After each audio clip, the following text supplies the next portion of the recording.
Pemirsa Intens Investigasi, heboh dan memancing rasa penasaran publik. Menyusul kabar terbaru dari hubungan Amar Zoni dan sang kekasih, Dr. Camelia. Di persidangan sebelumnya, Dr. Camelia tampak tak bisa menyembunyikan rasa kesalnya usai sang aktor diduga tidak mengindahkan sebuah komitmen yang mungkin sudah menjadi perjanjian mereka sejak awal. Berbagai macam perasaan tengah dirasakan Dr. Camelia menyusul kejadian ini. Lantas, untuk mengetahui kelanjutan permasalahan ini, tim Intens Investigasi mencoba menghubungi pihak kuasa hukum Amar Zoni. Hari ini, kebetulan mereka baru saja mengunjungi Amar Zoni di Lembaga Pemasyarakatan. Seperti apa cerita Amar kepada kuasa hukumnya siang tadi? Lalu benarkah permasalahan hubungan yang dialami Amar Zoni ini membuat kondisi kesehatannya menurun? Benarkah sosok yang selama ini menjadi sandaran Amar satu-satunya itu kini mulai merasa lelah dan ingin menyerah? Pemirsa, bersama Intens Investigasi, kami hadirkan kabar terkini, terpercaya, dan teraktual. Tetapi sebelumnya, jangan lupa untuk like, subscribe, dan juga share channel YouTube ini.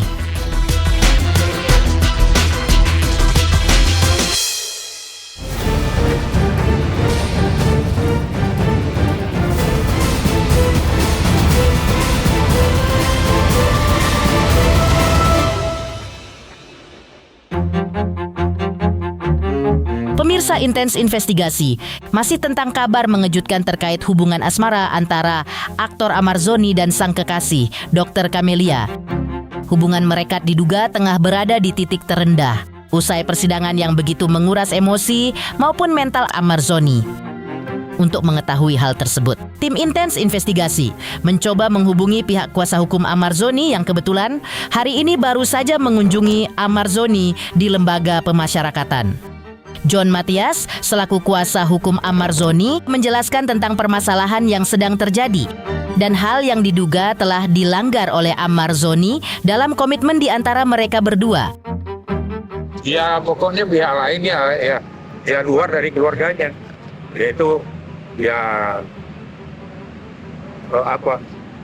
Aditya Joni, ya kan? Jadi nggak ada pihak lain yang bisa memberikan komentar karena ini kan kita udah menghadapi tuntutan, jadi tidak perlu lagi kita membangun opini-opini yang di luar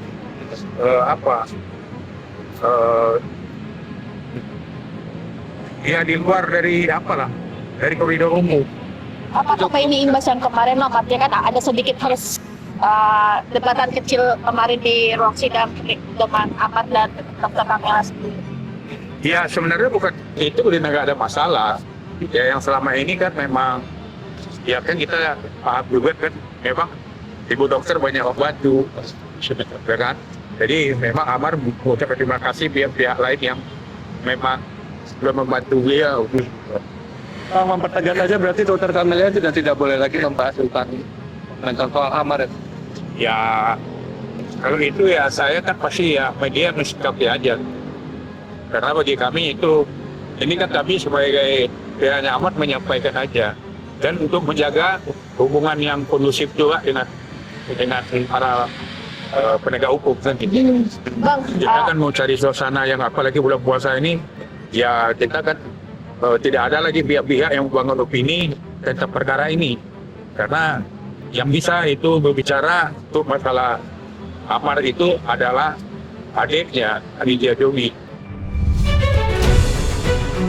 Kehadiran kuasa hukum Amar Zoni ke Rutan Salemba hari ini juga sekaligus untuk mengetahui kondisi terbaru Amar Zoni yang mungkin tidak lama lagi akan menghadapi hari yang paling berat dalam hidupnya. Di mana pada 13 Maret nanti, Jaksa Penuntut Umum akan membacakan tuntutan yang akan mereka berikan untuk Amar Zoni.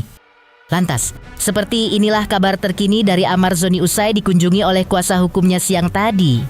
Bagaimana perasaan Amar Zoni dalam menghadapi sidang tuntutannya nanti? Lalu, benarkah kondisi psikis Amar tengah sangat terpukul menyusul ketegangan yang meningkat antara dirinya dengan sang kekasih? Memberikan pasti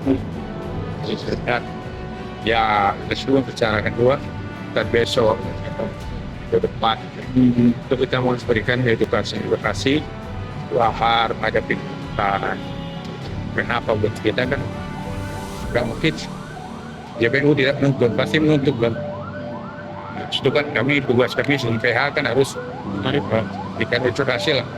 Kalau tuntutan itu harus bersikap kita bagaimana dan teruskan kan. Lihat ya dari bicara itu juga ya untuk syaratnya Amar semua kedepannya ini siapa takut yang kepada Amar ini tidak ada lagi pihak lain yang memberikan komitmen dari masalah untuk Amar. Ya agendanya tuntutan. Ya itu pasti lah ya. Karena namanya orang mau hadapi kita tuh bebannya kan pasti berat. Karena kan dia dibayangi berat. Kemudian ya pasti semua orang yang menghadapi hukum pasti ada rasa kekhawatiran, rasa apa. Nah dia ini kan sekarang lagi berkonsentrasi di masalah hukum penting. Momen penuh emosional sempat terjadi usai persidangan yang dijalani Amar Zoni pada hari Kamis 26 Februari 2026 lalu. Entah karena masalah apa, Dr. Camelia meluapkan kegundahan hatinya yang selama ini ia pendam. Tanpa basa-basi, ia menyebut ada sebuah komitmen besar yang telah dilanggar oleh Amar Zoni.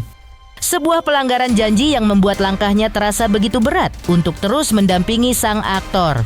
Menariknya, di tengah rasa kecewa yang mendalam tersebut, sang dokter juga mengatakan bahwa Amar Zoni sangat takut jika harus kehilangan dirinya. Mungkin ada pembicaraan apa dok sampai Abang Amar? Oh ada komitmen yang harus Bang Amar jalani dengan saya, tapi dia melanggarnya. Kalau dia melanggarnya ya udah, maksudnya aku bilang yang begitu gitu. Udah itu aja.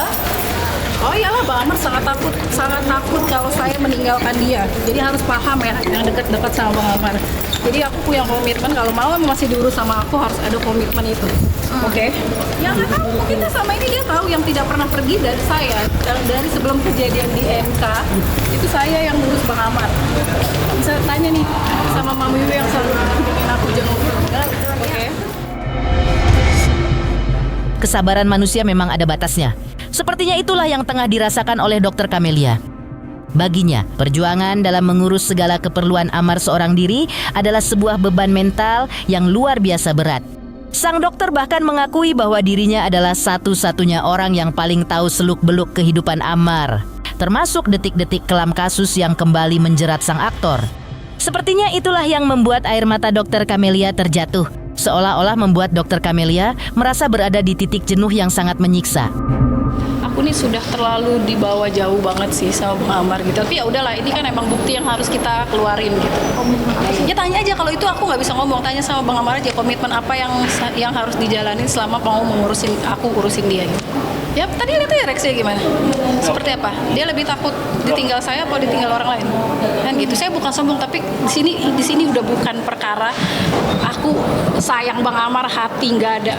Di sini saat kejadian itu gue lagi berhubungan sama Bang Amar dan gue tahu kejadian sebenarnya gimana gitu. Jadi sebenarnya udah capek nggak mau ngurusin kayak gini, capek banget. Tapi gue harus terjun karena gue tahu gitu.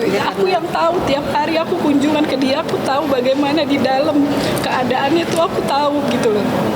Bagaimana Bang Amar ya udah benar-benar berubah, dikasih lagi barang aku tahu, tapi sayangnya aku nggak bisa jadi saksi karena kan aku tiap hari ngadirin sidang, nggak boleh jadi saksi katanya.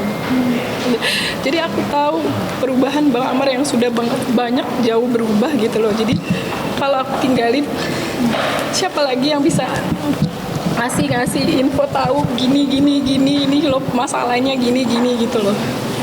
Oke. Jadi cuma itu capeknya karena ya udah capek lah. Kalian juga kan ngikutin Bang Amar tiap minggu pasti ada rasa capeknya gitu loh.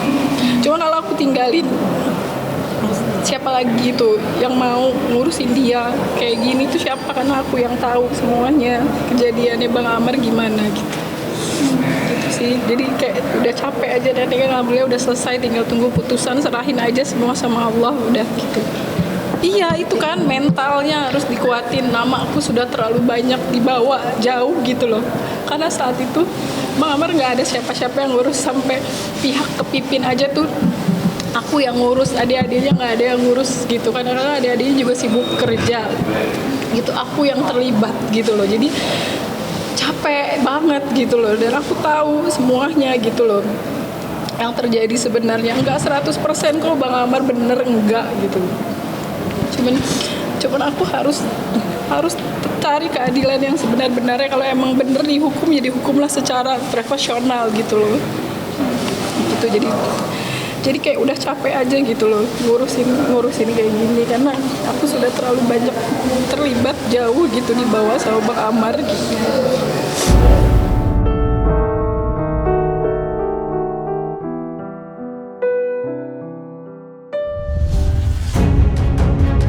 Lantas, seperti apa momen persidangan kemarin yang diwarnai rasa haru dan emosional tersebut?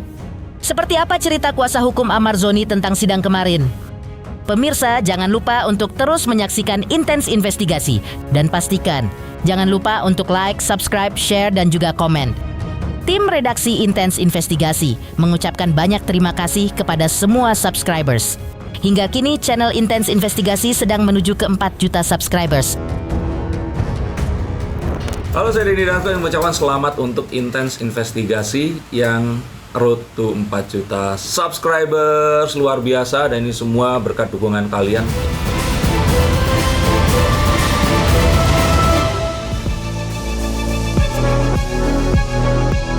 Pemirsa Intens Investigasi, di persidangan kemarin, pihak kuasa hukum Amar Zoni, John Matias, tak kuasa menyembunyikan rasa sesalnya lantaran saksi kunci yang sangat diharapkan kehadirannya justru mendadak tidak datang di persidangan. Padahal saksi tersebut diduga memegang kunci jawaban yang mampu menguatkan posisi Amar Zoni hingga 60%. Ironisnya, saksi ini juga yang sebelumnya sukarela menawarkan diri untuk mengungkap tabir kegelapan di kasus ini. Ya ibaratnya saksi ini kan dulu pernah jadi tapping di Rutan Salemba, dan dia kan tahulah peristiwa Amar ini, dan ada juga dia melihat gitu. Ya tapi kan nggak bisa juga kita bisa menceritakan karena dia nggak hadir kan. Tapi kalau dari cerita kita semalam sama dia itu kan, alhamdulillah sebenarnya kalau dihadirkan sangat membantu, apalagi menguatkan kan. Bagaimana seperti saksi terdahulu juga yang di Ari itu ya. Nah, kemudian ini kan bisa dia menyebut nama-nama umum, jadi cuma sangat disayangkan apakah dia ada halangan atau bagaimana di jalan. Kalau sebenarnya kan menurut kita ya nggak mungkin dadakan juga karena itu kan udah lama. Sebenarnya ini kemauan dia jadi saksi ini kan bukan permintaan kita, dia yang menawarkan diri. Karena apa? Dia tahu cerita peristiwa apa yang terjadi pada waktu kejadian 25 Januari itu. 30 Januari, 30 kalau nggak salah ya. Nah, jadi itu sebenarnya keterangan itu sangat benar-benar nanti akan menguntungkan kita, bukan menguntungkan, mungkin membuka terang-benerangnya perkara ini kan gitu. Nah, sangat disayangkan. Nah, cuma kita kan harus komitmen juga kan, karena batas akhir kita ini hari ya. Berarti ya nggak bisa kita hadirkan, tapi dengan bukti-bukti yang udah kita hadirkan dalam persidangan dan saksi-saksi juga kita yakin masih punya keyakinan kita untuk bebas ada gitu. Suasana semakin mencekam saat Amar Zoni terlihat berbicara dengan nada tinggi kepada sang kekasih. Namun, entah apa yang memicu kejadian tersebut. Sorot mata Amar Zoni menyiratkan tekanan batin yang sangat hebat. Tak hanya itu, di hadapan majelis hakim, Amar Zoni juga berani membongkar dugaan transaksi gelap melalui pesan singkat. Sebuah chat yang membahas tentang angka 300 juta rupiah yang diduga melibatkan oknum polisi. Amar menduga ada pertemuan-pertemuan terselubung yang sengaja diatur untuk membahas nasib hukumnya.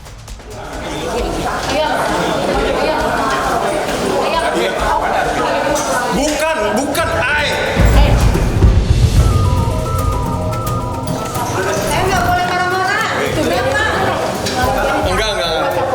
Enggak maksudnya. Iya kan, itu kan kita udah bisa melihat sendiri sendiri gitu kan. Kalau orang menurut saya sih hanya orang bodoh ya yang dia nulis di chat, dia juga kan pasti udah tahu ya, namanya juga dia hukum polisi gitu ya kan, dan pengacara gitu kan yang dipilih sama mereka, pastinya dia nggak akan menyebutkan secara 300 juta di dalam WhatsApp gitu loh. Nah tapi dia di situ kan dia udah bisa melihat kalau percakapan yang tadi saya bacakan, kalau di situ ada mengadakan pertemuan, dia mengajak pertemuan gitu kan, mengajak ketemuan untuk ngebahas langsung gitu, dan bersama kanitnya, bahkan juga nomor kanitnya tadi saya juga udah langsung memberikan. Artinya kan di sini udah bisa menilai gitu. Kalau bicarakan tapi tidak ada 300 di situ segala macam dan lain-lain, itu buat apa? Buat apa adanya percakapan itu? Ya, sebenarnya itu aja sih sebenarnya logikanya gitu. Heboh ketegangan yang mewarnai persidangan Ammar Zoni kemarin.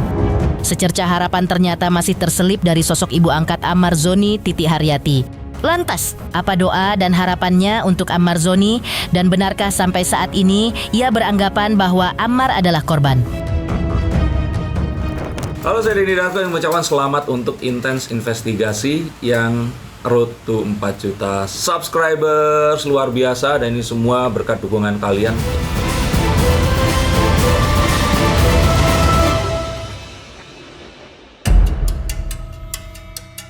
Pemirsa Intens Investigasi, di tengah gempuran tudingan dan drama yang kian membelit, secerca harapan nampaknya masih terselip dari sosok ibu angkat Ammar Zoni, yaitu Titi Haryati.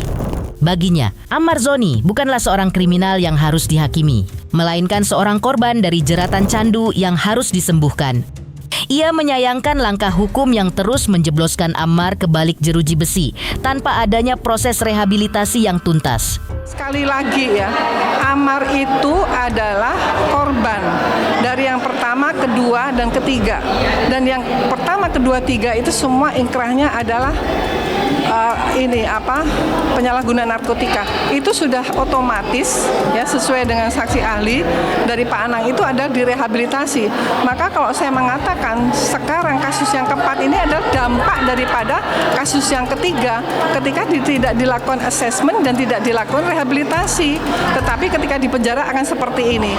Tidak bisa penyalahgunaan narkotika itu akan diberikan suatu efek jerah atau dihukum supaya kapok. Enggak. Karena di lapas, di rutan itu yang digunakan adalah ilmu pemasyarakatan.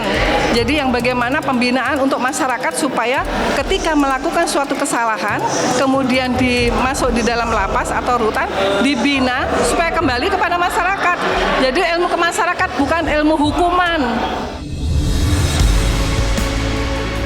Demikian pemirsa, kabar terkini, terpercaya, dan teraktual yang kami hadirkan hari ini. Jangan lupa untuk terus menyaksikan Intens Investigasi. Dan pastikan, jangan lupa untuk like, subscribe, share, dan juga komen. Tim redaksi Intens Investigasi mengucapkan banyak terima kasih kepada semua subscribers. Hingga kini channel Intens Investigasi sedang menuju ke 4 juta subscribers.